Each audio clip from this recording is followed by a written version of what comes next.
want to bring on our guest, the man who writes about football, baseball, sports, covering Nebraska sports, Mr. Evan Bland. How you doing, my friend? Adam, doing well. How's it going today? I'm good. And the question of the day, when is it okay to start putting up Christmas decorations and listening to Christmas music? Evan, you are the foremost authority on this as of about 5 seconds ago. So what say you? This is an ongoing, let's call it dialogue I have with my wife. I don't know if you'd call it old school, but I'm the guy who, like, the day after Thanksgiving, like, let's do it, right? Like, let's go all in at that point. But I don't know. I think Thanksgiving gets overlooked. So instead of being a Christmas curmudgeon, I like to consider myself a Thanksgiving defender. So let's give Turkey Day its due. Let's let it have its time in the sun, so to speak, and then I'm all about Christmas, come Black Friday and beyond. That is, dude, if you were a coach, that would be the quote everybody would use for the headline. Christmas, not a Christmas curmudgeon, I'm a Thanksgiving defender. That is the headline quote from this interview. It doesn't get any better from there. What are the people saying? You got anything real quick? What are the people saying, Jake? Yeah, it continues to be a lot of Black Friday seems to be the idea for a lot of people. Okay. But yeah, battling between Halloween and Thanksgiving to hold off to get to Christmas. So I mentioned Thanksgiving is my favorite holiday. One last question about this, and then we'll get to some Husker sports here, Evan. Nebraska plays on Black Friday every year. Now it's a night game or an evening game this year, but most of the time it's like 11 a.m. Are you not busy on Black Friday all day each and every year? How do you help decorate the house? Well, my family will hold off an extra day. So, they might turn on a Christmas movie or something after the Husker game on Friday. But then that weekend for me, we get the tree on a Saturday or Sunday and decorate and do all of that. So they push it back a day or two for me. But, that's just how it goes. That's how they've known it. So, we're only giving up 24 hours or so. Well, they push it back for you, and they ignore me, and I get outnumbered, and we've already got an ugly Garfield kitten thing up in our house with a Santa hat on. So it is what it is. All right, man, Wisconsin, Nebraska, what sticks out the most to you heading into this Nebraska-Wisconsin game? If somebody's didn't know anything about Nebraska or Wisconsin football, and they're getting ready to play, and they find out, and they want to know one thing, what would be the biggest thing that sticks out to you about this game?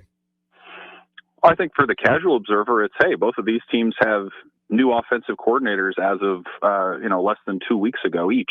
That's a pretty rare thing. And you think about the 2022 game in Lincoln, that was a battle of interim head coaches. So I guess it's not entirely foreign to this series, but there's a fascination there, right? You don't know how much even Nebraska's attack's going to look with an extra week under Dana Holgorsen.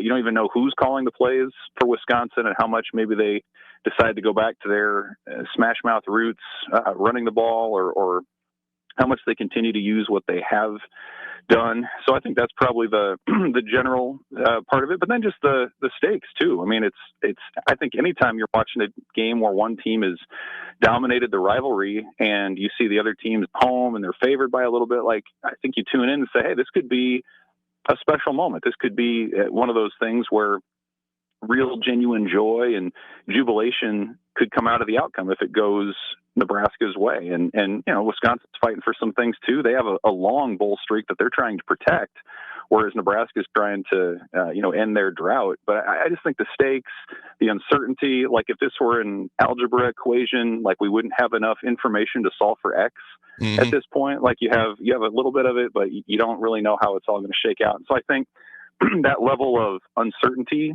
is rare for some of these mid-November games, and so I think that would add to it as well. We're talking Christmas curmudgeons and algebra on the phone with Evan Bland of the Omaha World-Herald. All right, man.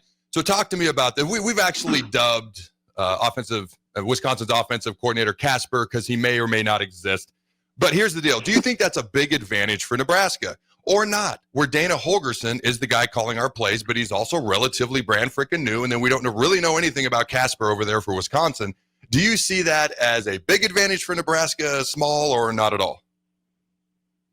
Well, I think you can probably speak to it as well as anyone, Adam, how hard it is to overhaul your offense in the span of a week or less.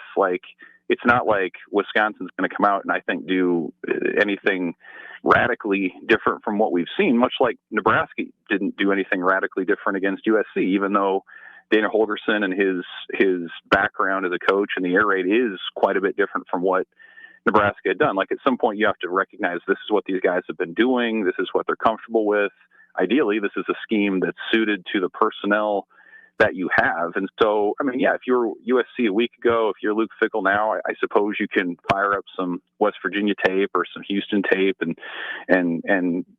maybe find some tendencies there. But I think you'll probably find more value in still looking back at what Nebraska's done this year. Conversely, with Wisconsin, I don't know that it really makes any difference, because you look at their coaching staff, and they talked about it in their press conference up in Madison.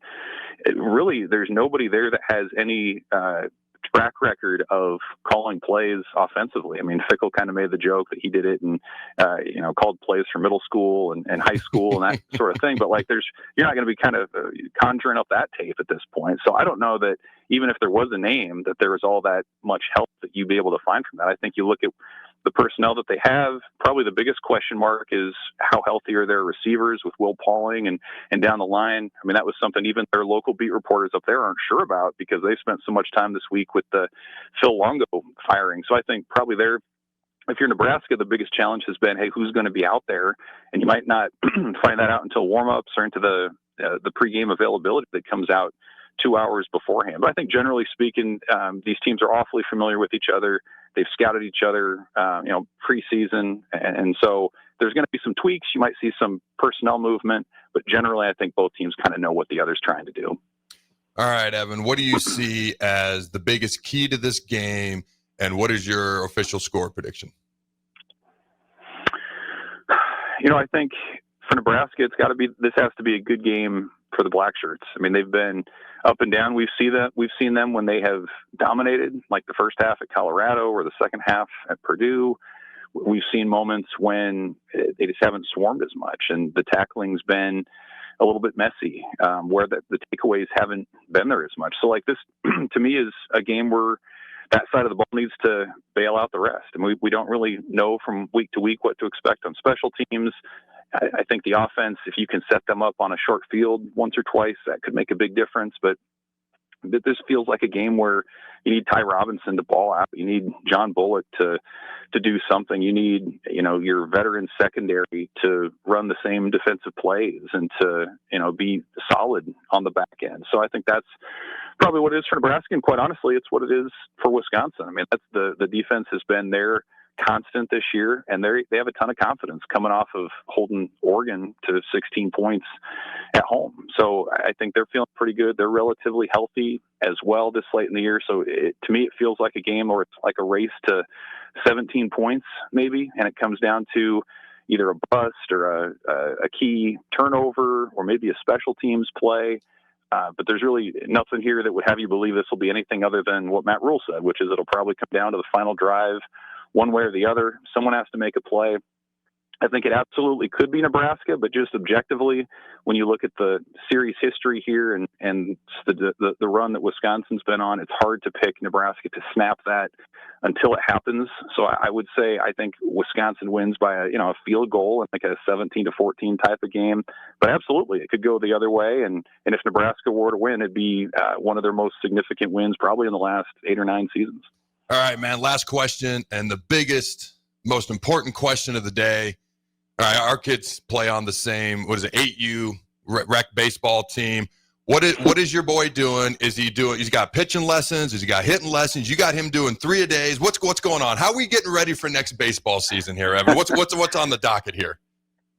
Well, we're giving the arm a little bit of rest. We try to limber him up somewhat here. Right now it's basketball season, so he's a lefty, so he's using that arm to shoot right now, and got to keep that athleticism, that well-rounded all-sport Midwest athlete thing going on. So he'll be ready for baseball season when it comes around. And probably my proudest moment as a parent was he was upset that both the Yankees and the Dodgers were in the World Series because he didn't care for either team. So at that point, I knew I'd already done my job, and anything he does on the field is a bonus. I like the well-rounded athlete as well. All right, Evan, I appreciate you taking the time for joining me. Thank you, my friend.